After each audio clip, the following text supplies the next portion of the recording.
And as long as I've been on this planet, I don't think I've seen anything like this before. Some New York hospital workers are fighting back. It's very disconcerting to me. Refusing to take the seasonal flu or the H1N1 vaccine mandated by the New York State Health Department for healthcare workers statewide. It reminds me of the 1976 swine flu pandemic that was out. They did that. They created such a panic that people rushed to get these vaccines, and over 4,000 people became disabled in one way or another from those vaccines. Getting the shot is not 100% guarantee that you won't get the flu. Even if long-term problems are unlikely, they worry about the vaccine's safety. They say the vaccine hasn't been properly tested. They wonder why it's required in New York but not by other states.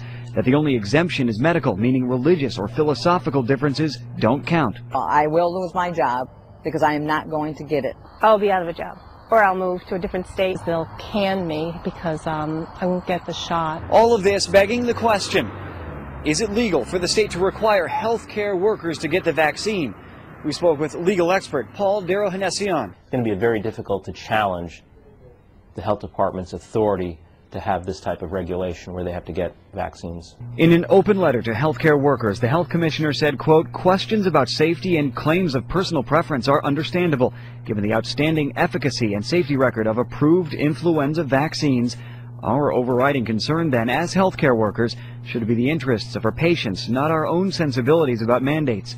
On this, the facts are very clear. The welfare of patients is best served by the very high rates of staff immunity that can only be achieved with mandatory influenza vaccination, not the 40 to 50% rates of staff immunization historically achieved with even the most vigorous of voluntary programs.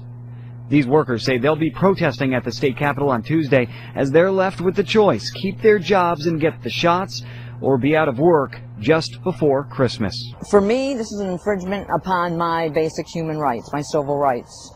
I have the option to say what goes in my body. In Albany, I'm Steve Ferentz.